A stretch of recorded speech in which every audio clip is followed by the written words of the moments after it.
प्रत्येक वेळेस एकच गोष्ट सांगतो काय की चिदंबर नामस्मरण करा, पारायण करा. का तर कर्म तुमच्या बरोबर येणार आहे. सगळेजण काय घेऊन जाणार आहे. तुम्ही आयुष्यामध्ये जे कमवलंय ते काही घेऊन जाणार नाही. आलो होतो कसा, जाताना कसा तसा. त्याच्यामुळं घेऊन जाताना फक्त काय घेऊन जातोय माणूस, कर्म. मग कर्म काय केले पाहिजे, चांगले केले पाहिजे. मग कर्म चांगले करत असताना नामस्मरण पारायण केल्याने आपल्या आयुष्यामध्ये कर्म काय होतात, चांगले घडतात. मग ते कर्माचा आज मी एक असंच आपल्या ग्रुपवर एक मेसेज वाचला. संत जनाबाई आपल्या नवऱ्याला वाढतात, जेवण करून वाढतात. तर मग जेवण करून वाढतात तर नवरा डायरेक्ट त्यांना एक घास खातो लय मारायला सुरुवात करतो. का तर जेवणामध्ये काय नव्हतं, मीठ नव्हतं तर इतकं वाईट वाटलं त्यांना. आणि विठ्ठलाकडे बघून हुंदके द्यायला लागले, रडायला लागले. मग रडायला लागल्यानंतर देवाला म्हणले मी इतकी भक्ती करते तरी माझ्या नशिबी काय हे असं वाढून ठेवलंय. मग देव काय करतो, त्यांच्या डोक्यावर हात ठेवतो. देव डोक्यावर हात ठेवतो तर त्यांना मागच्या जन्मीचं कर्म हे दिसायला लागतं. त्या मागच्या जन्मी जनाबाई काय असतात, राजकन्या. काय असतात, राजकन्या असतात. आणि त्या गायीच्या समोर चारा ठेवलेला असतो. त्या चांगल्या मनाने त्यांना चारा गायीला ठेवतात, पण ती गाय काय खात नाही. गाय खात नाही म्हणून त्या राजकन्याला काय येतो, राग येतो म्हणून ते काय करतात, एक काठी घेतात आणि ते गायीला जोरात मारतात. मग ते मारतात तर इतकं वळ उठूस तर ते मारतात तरी ती गाय काय खात नाही. मग विठ्ठल डोक्यावरचा हात काढतात आणि जनाबाईला सांगतात तू बघ, तुला तर काहीच नाही, तू त्या जन्मी केलेलं कर्म ह्या जन्मी तुला भोगावं लागल. म्हणजे काय, तुम्ही आता जे जगताय ना, हे आता जे जगताय हे मागच्या जन्मी केलेलं कर्म जगताय. मागच्या जन्मी केलेल्या गोष्टी तुम्हाला ह्या जन्मातच, असं म्हणतो ना आपण, इथं केलं आणि इथंच फेडायचं नाही. हे तुम्हाला पुढचं घेऊन जावं लागतं. या जन्मात तुम्ही चिदंबर केला, मग पुढच्या जन्मी 100% काहीतरी तुमच्या आयुष्यामध्ये चांगल्या घटना घडणार. पण तुम्ही मागच्या जन्मी काय केलंय त्यानुसार तुम्हाला देव जन्म पुढचा देतो. मग भ्रष्ट जन्म घ्यायचा की चांगला जन्म घ्यायचा हा आपल्या हिशोबाने असतोय. याचा मतितार्थ एवढं डोक्यात धरायचं की केलेली चूक तुम्हाला वाटेल की आनंदाने आता चाललंय, काही नाही देव आपलाच आहे सोडून देतोय, असं नाही. मी पण केलेल्या चुका मला भोगायच्याच आहेत, तुम्ही पण केलेल्या चुका तुम्हाला भोगायच्याच आहे.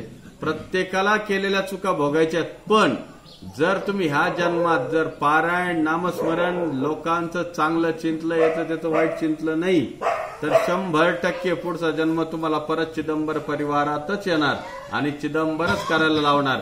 आणि त्यापुढे तुम्हाला दुसरं काही करण्याची गरज पडणार नाही. नाहीतर मग काय आहेच डुक्कर गाढव. हा जन्म घेण्यापेक्षा काय घ्यायचा, मनुष्य जन्म घ्यायचा. पण मनुष्य जन्म घेताना पण कसा घ्यायचा की धार्मिक वृत्ती, धार्मिक सगळ्या गोष्टी. आधी काय सांगितलंय आपल्याला आयुष्यामध्ये करायला, काय सांगितलंय, राष्ट्रभक्ती. आपलं राष्ट्र प्रथम, नंतर धर्म, आणि मग काय जात पात काय असेल त्या गोष्टी असतील त्या नंतर. पहिले राष्ट्राला महत्व द्यायचं. राष्ट्र प्रथम गोष्टी लक्षात ठेवायची की आपलं हिंदुस्थान हे राष्ट्र आपल्याला काय शिकवतंय की हिंदू धर्माला एक गोष्ट आहे की एकजुटीची फार गरज आहे. मग राष्ट्र प्रथम करताना आपण हिंदू धर्माला सगळ्यात महत्वाची गोष्ट आपल्याला भगव्याचा अभिमान राहिला पाहिजे. भगव्याचा अभिमान राहिला पाहिजे म्हणजे काय, आपल्या आयुष्यामध्ये कोणी जर साधू संत भगवं घालून आलेला असेल किंवा साधू असेल, त्याला तुम्ही तो कशाही वृत्तीचा असू पण त्याच्याकडे वाईट नजरेने बघू नका. आपलं कर्म करत राहा.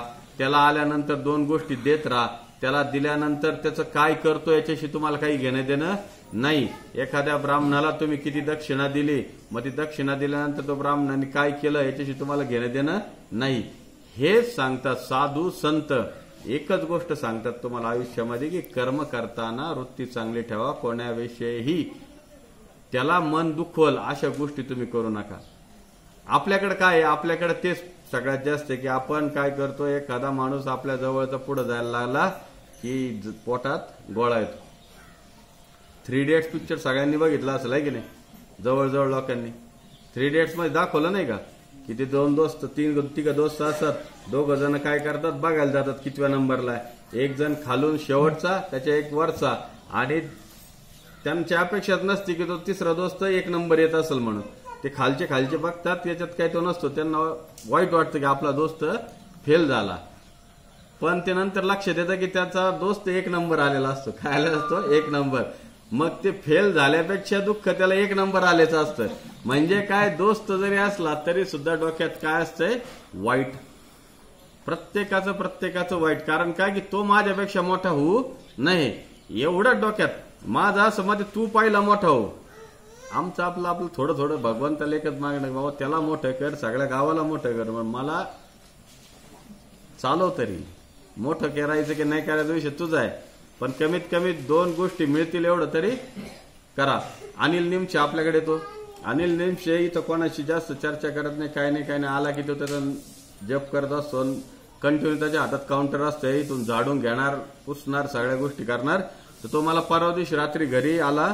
त्याची टरबूजवाडी केली होती तिने. काय केली होती? टरबूजवाडी केली होती. टरबूजवाडीमध्ये मी आता आपल्याकडच्या प्रत्येकाला सांगितलं होतं की इथून उदी घेऊन जा. तुम्ही ज्या गोष्टी केल्या असतील घरी, तुम्ही शेतामध्ये ती उदी जास्त प्रमाणात तो फवारा. एखाद्या फवाऱ्यापेक्षाही ती उदी जास्त फवारा, तुम्हाला जास्त गोष्टी होईल. पण तेवढा एकटाच पठ्ठ्या गुरुचा खरा शिष्य असेल, थोडासा 19-20 मध्ये, पण त्याच्या बाबतीत तिने एवढी उदी घेऊन गेला होता.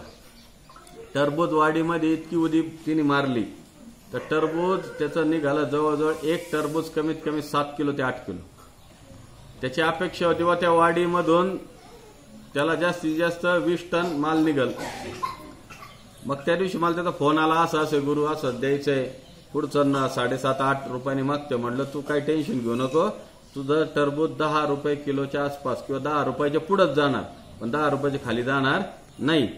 ते नाही, तू 9.5नीच मागते. म्हणलं काळजी करू नको, थांबून घे, गडबड करायची. दुसऱ्याच दिवशी तो माणूस आला आणि तिने 10 रुपये 11 पैशांनी त्याचं टरबूजाची वाडी घेतली. ते टरबूजाची वाडी घेतली. वाडी घेतल्यानंतर 1 नंबरचं टरबूज गेलं 23 टन. किती? 23 टन.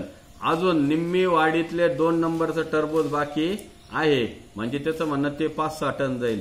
म्हणजे किती झाला? 30 टन माल त्याचा गेला. अपेक्षा किती होती?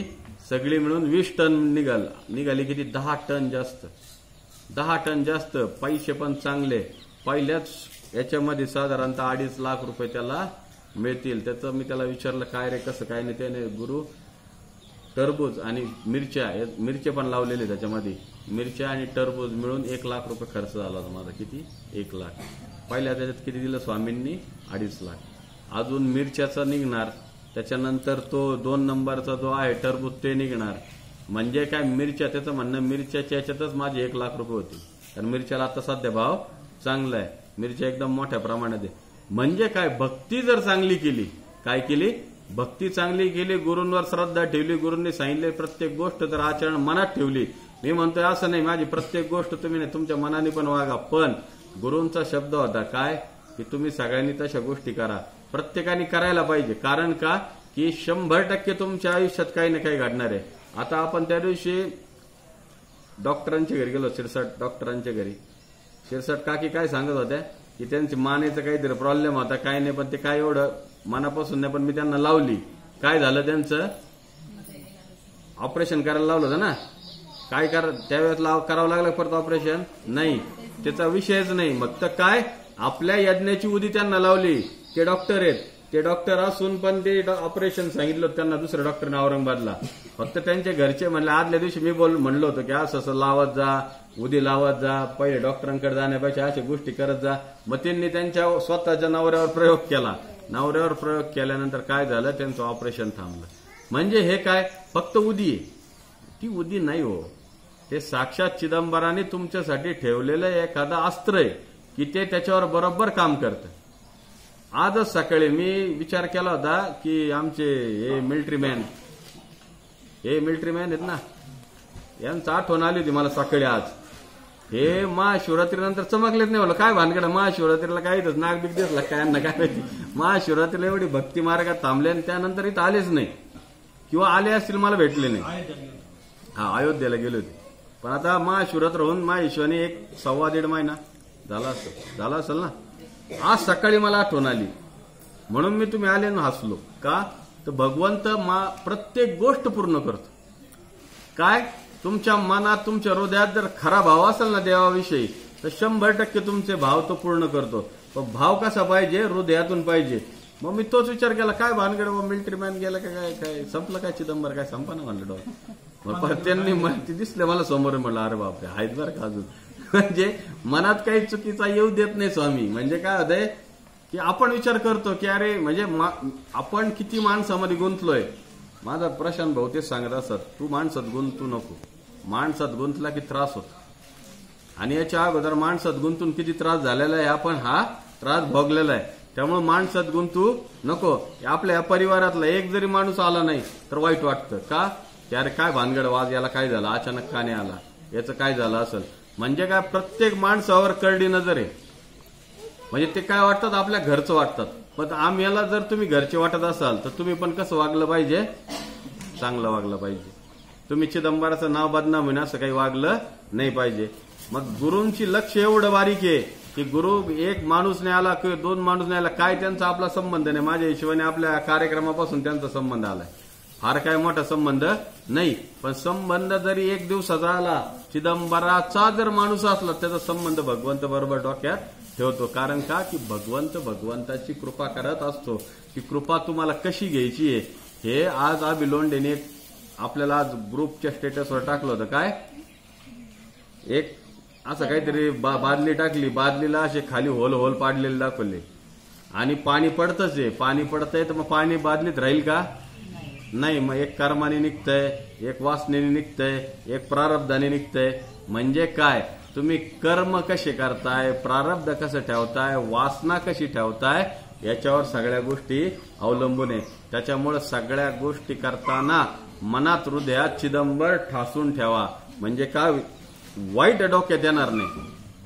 आपल्यात पण चिदंबर करता करता वाईट डोक्यात आणणारे भरपूर आहेत. भरपूर लोक आपल्या इथं बसून पण वाईट करतात. एखाद्याचं वाईट करून कोणाला काय चांगलं मिळत असेल हे मला माहित नाही. पण इथं तसं करू नका. एकदा बघितलं जाईल, 2दा बघितलं जाईल, अशी वेळ आमच्यावर आणून देऊ नका की आम्ही तुम्हाला म्हणू की इथून शिवचिदंबर, इथं परत येऊ नका. असा दिवस माझ्यावर येऊ देऊ नका. आजपर्यंत स्वामींनी तो दिवस आणलेला नाही. पण काही 1-2 जण आहेत की त्याच्यावरती कारवाई बहुतेक भविष्यामध्ये होऊ शकते. त्यांना आता काय आहे, त्यांना आत्ताच्या कंडिशनमध्ये त्यांना ही वॉर्निंग आहे. ज्याला कळायचं त्याला कळायला असणार आहे. कारण की त्याला माहिती आहे हा गुरु कोणाशी बोलतात. हे चॅप्टर लोकांना बरोबर कळतं की हे शब्द कोणाला आहेत, आहे की नाही, हे बरोबर कळतं प्रत्येकाला. पण असं माझी चिदंबराकडे आणि मारुतरायाकडे, आई साहेबांकडे विनंती आहे की सगळ्यांना सद्बुद्धी देव. कोणालाही माझ्या मुखातून असा शब्द नाही जाऊ की तू इथं येऊ नको. कारण की ही जागा कोणाची आहे, स्वामींची. अधिकार कोणाचा आहे, स्वामींचा. तो अधिकार माझा आहे का तुम्हाला इथं येऊ नका म्हणायचा नाही. त्याच्यामुळं पण अशी परिस्थिती येऊ देऊ नका की मला माझ्या मुखातून असं बोलणं लागल. मग ह्या गोष्टी करताना चिदंबर परिवार आपला एक आहे. परिवारानुसार वागा. परिवार सगळा आपला एकच आहे. कारण की कोणाला जरी टाचणी लागली तर हृदयात झळ मला बसती. त्याच्यामुळं असं काही वागू नका की माझ्या हृदयातून काहीतरी रक्त निघल, मला वाईट वाटेल, असं काही कोणी वागू नका. त्यामुळे चिदंबर नामस्मरण करा, पारायण करा आणि भरपूर लोकांपर्यंत चिदंबर न्या. असंच बोलता बोलता आता एप्रिल संपला, मे येणार. मे झाला की काय येणार, जून येणार. जून झाला की काय येणार, जुलै येणार. जुलैमध्ये काय आहे, गुरुपौर्णिमा. आला परत गुरुपौर्णिमेचा उत्सव. मग 1 महिना अगोदर आपल्याला सुरुवात करावी लागेल. म्हणजे काय करावं लागेल, जून महिन्यात आपल्याला. कारण या वर्षीची गुरुपौर्णिमा न भूतो न भविष्यती. जसा आपण मोठा कार्यक्रम केला त्या पटीत आपण तो कार्यक्रम नेणार. प्रत्येकाने आजपासूनच गुरुपौर्णिमेत तयारी करा. टाकले मेयाच्या मुलांनी गुरुपौर्णिमेची तयारी चालू केली. कारण की असे अचानकच माझ्याकडे परवा दिवशी रात्री आले आणि गुरु ते म्हणे पौर्णिमेची आपल्याला तयारी चालू करायची. मग त्यांनी त्यांच्या पद्धतीने चालू केली. त्यांचं म्हणणं असं की आम्ही गुरुपौर्णिमा इतकी मोठी करणार. जबाबदारी बरं का, 1 वर्ष पूर्ण होईल गुरुपौर्णिमेला. गुरूंना गुरु कसा आहे बघायचा. त्या दिवशी दिवस पाहिला होता तुम्ही, बोबडे त्यांनी 1 वर्ष होईल गुरुपौर्णिमा बोलता बोलता बघा. आता मग 1 वर्ष होईल तर मग आता काय करायला पाहिजे, असंख्य. मागच्या वर्षी आपण काय सांगितलं होतं, प्रत्येक जणाने जेवढे लोक मागच्या वेळेस आले होते तेवढ्याने काय गुरुची दक्षिणा काय द्यायची? वा वा वा, हाय हुशार पोरगे. प्रत्येकाने 5 लोक आणायची. त्यावेळेस जेवढे लोक आले होते ना त्या प्रत्येकाने किती लोक आणायचे? 5. त्या दिवशी प्रत्येकाने आपल्या पाहुण्या रावळ्याला सांगायला सुरुवात करायची. 22 जुलै. किती? 22 जुलै रविवार आहे, काहीच कारण नाही, शाळा बंद, सगळं बंद, सगळं बंद. त्यामुळे कारण बिरणं काही नाही, कोणाला कारण द्यायला सुद्धा भगवंतांनी चान्स दिला नाही. त्यामुळे आम्ही तारखा बिरखा सगळ्या पाहून ठेवल्या. त्याच्यामुळे प्रत्येकाने आजपासून तयारीला लागा. त्यानं अजिबात आमच्या घरी येऊ नका. यायचं असेल 22 जुलै या 2-4 दिवस पाहुणचार करायला या सगळ्यांनी या. आणि आपण यावर्षी असंच आपल्याकडं नवीन जे गावं जोडले गेले ते गडाक वस्ती जी वांबोरीची, तसं अनिल गडाकला आपण काय करणार, साधारणतः 1 महिन्यानंतर नारळ देणार आणि त्याच्याकडे ती जबाबदारी देणार. तिने तिथून दिंडी घेऊन यायची. तसंच करजगाववाल्यांनी पण आपल्याला सांगितलं की आपल्याला एक दिंडी. माझी चिदंबराकडे एकच इच्छा की दरवर्षी एकच दिंडी वाढव. पहिल्या वर्षी सुरुवात केली त्यावेळेस 1 दिंडी होती. दुसऱ्या वर्षी सुरुवात केली 2 दिंड्या झाल्या. तिसऱ्या वर्षी सुरुवात केली 3 दिंड्या झाल्या. आता ही 4थं वर्ष आलं, किती व्हायला पाहिजे? 4 दिंड्या. आता 4 दिंड्याच्या ऐवजी किती होणार? 5 होणार. पण एक्स्ट्रा 1 दिली म्हणजे आपल्याला काय जबाबदारी वाढली? पुढच्या वर्षी अजून 1 गाव जोडायचं. मग आता गाव जोडायचं म्हणल्यानंतर माझ्या एकट्याचं काम आहे का? नाही. मग तुम्ही पण एखादं गाव जोडलं पाहिजे. जो घरातून बाहेर निघल. इथं काय व्हायला लागलं, इथं असं वाटायला लागलं की एखादा मोठा करायचा प्रयत्न केला त्याला असं वाटतं आपण गुरुपेक्षा मोठेचे. मग तो त्याच्या पद्धतीने चालायला काम चालू करायला लागला. चालायला लागला त्याला फटके बसायला लागले. फटके बसले परत शांत बसतंय. एक लक्षात ठेवा, मी काय मोठा नाही, मी काय कोणी नाही, करता करिता चिदंबर आहे. पण त्यांनी जर का ठरवलंय की कार्य याच्या मार्फत चालवायचंय, जोपर्यंत त्यांनी ठरवलं तोपर्यंत तरी माना, बाकी जाऊ दे नंतरचं नंतर.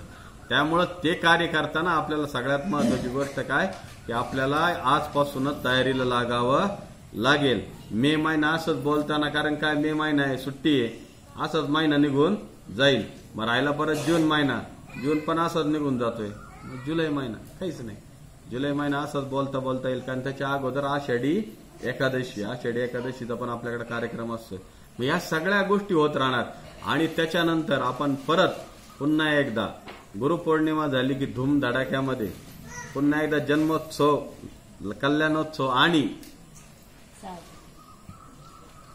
आपण आता डायरेक्ट अतिरुद्र जो पंचकृषीत कुठं झाला नाही असं आपल्या डोक्यात आहे.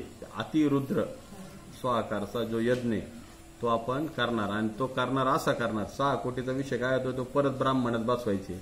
आता अतिरुद्राला सरसकट आपल्या लोकांना, जोड्यांना सगळ्यांना रोज 1 जोडी बसवायची.